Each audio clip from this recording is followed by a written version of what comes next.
You wake up every morning, grab your electric toothbrush, squeeze out a perfect line of minty fresh toothpaste, and spend 2 full minutes scrubbing every corner of your mouth. Then you rinse with mouthwash, maybe floss, maybe even use a tongue scraper. And twice a year, you sit in a reclining chair while someone in a white coat uses a tiny mirror and a metal hook to inspect every single tooth in your head. That is just Tuesday. But here is the question that should keep you up at night. And honestly, it kind of keeps me up at night too. Before any of that existed, before the toothbrush, before toothpaste, before the entire history of dentistry as we know it, how did ancient hygiene even work? How did ancient humans brush their teeth? Or did they even bother at all? And more importantly, did it actually work? Stick around, because what you're about to find out is going to make you look at your toothbrush very, very differently. Let us be honest. When most of us imagine prehistoric life, we picture dirty, cave-dwelling people with broken, rotting teeth, grunting at each other over a fire. That is the assumption, and that assumption is almost completely wrong. Archaeological discoveries from sites across Africa, the Middle East, and Europe have revealed something genuinely shocking about early humans. Their teeth were, in many cases, in remarkably good condition. Not perfect, but far better than what we would expect from people living tens of thousands of years before modern civilization. So what was going on? What were these people doing? The answer lies not in laziness or ignorance, but in observation, experimentation, and a deep, intuitive understanding of the natural world around them. In other words, ancient life hacks that actually worked. Here is where it gets fascinating and a little bizarre. The oldest known dental tool in human history is not made of nylon bristles and plastic. It is a chewing stick, a simple twig frayed at one end, rubbed against the teeth and gums to scrub away food and debris. Now, before you laugh, these were not just random sticks picked up off the ground. Ancient humans were incredibly selective. Through generations of observation and knowledge sharing, different cultures independently discovered that certain trees produce twigs with natural antibacterial and anti-inflammatory properties. The Salvadora persica tree, commonly called the toothbrush tree, was used across ancient Arabia, Egypt, and sub-Saharan Africa. Its twigs contain natural compounds that modern science has since confirmed actually do kill oral bacteria. This is not primitive dentistry. This is ancient medicine. This is human evolution facts playing out in real time, a species learning, adapting, and solving problems with nothing but the natural world as their pharmacy. Here's something I personally find mind-blowing. People in parts of West Africa, the Middle East, and South Asia are still using these chewing sticks today, 2025, and the ancient survival hack still holds up.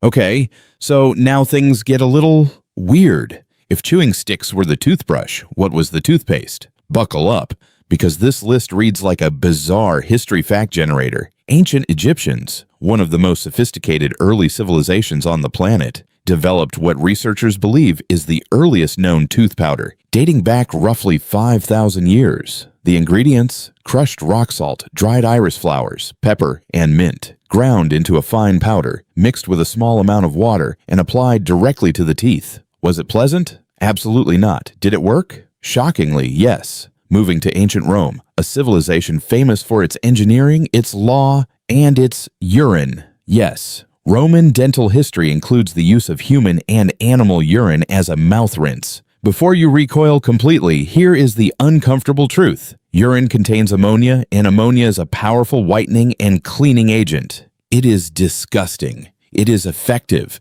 It is somehow both of those things at the same time. Ancient Chinese practitioners used a mixture of herbal plant remedies, including ginger, mint, and various roots, combined with salt and sometimes charcoal, which acts as a natural abrasive to scrub plaque from tooth surfaces. Charcoal, by the way, is now trending as a new health product. Ancient humans were using it thousands of years ago. I have to ask, and I want you to actually think about this and leave your answer in the comments. Which one of these ancient methods do you think was actually the most effective? The chewing stick, the salt powder, or the urine rinse? No judgment, just science.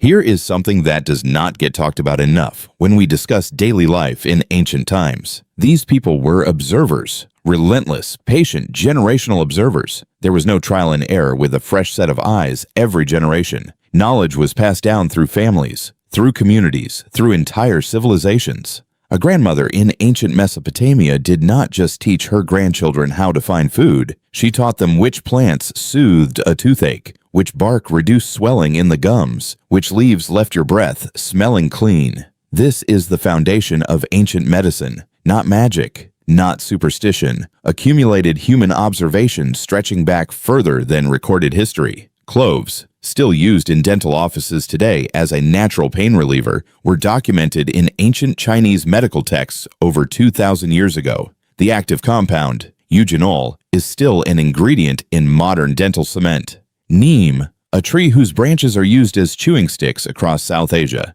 has been scientifically shown to reduce gingivitis. Peppermint, sage, myrrh, all ancient plant remedies for oral health, all now backed by modern research. They did not have laboratories. They had time, patience, and survival driving every single discovery. And here is a thought that genuinely humbles me. How much knowledge did we lose? How many plant remedies, how many ancient secrets revealed through generations of careful observation simply disappeared when civilizations fell? If you are finding this as fascinating as I am, consider hitting that subscribe button. We go deep on stories like this every single week, and trust me, you do not want to miss what is coming next.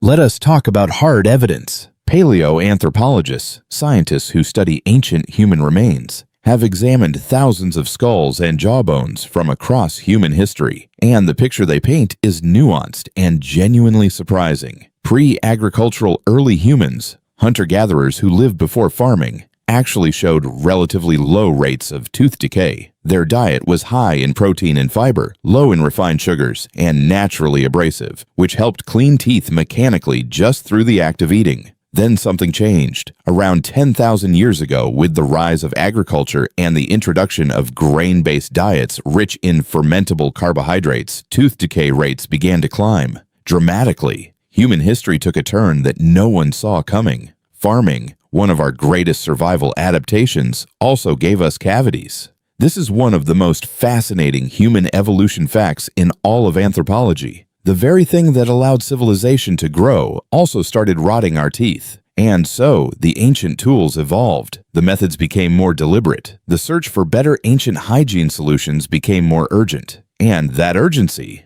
that very human instinct to solve a problem, to adapt, to survive, is the thread that connects a Stone Age person chewing on a Salvadora twig to you this morning with your electric toothbrush. So here's where we land. Ancient humans did not have fluoride. They did not have dentists or dental floss or 2-minute timer apps on their phones. But they had something arguably more powerful, an unbroken chain of observation, experimentation, adaptation, and knowledge sharing that stretched across tens of thousands of years of human history. They looked at the world around them and asked, what helps? What heals? What works? And piece by piece, generation by generation, they built the foundation of everything we now take for granted every Tuesday morning. The history of dentistry does not begin in a modern clinic. It begins around a fire, with a frayed twig, and a person smart enough to notice that one particular tree made their gums feel better. Here is the question I want to leave you with, and I genuinely want to hear your answer in the comments below. If you had to survive with only what the natural world provides, no toothbrush, no toothpaste, no dentist, which ancient method would you choose? And do you think we have lost more ancient wisdom than we realize? Think about it. Leave your answer below. And if this video made you see human history a little differently, made you a little more in awe of just how clever and resilient early humans truly were, share it with someone who loves history as much as you do. We will see you in the next one.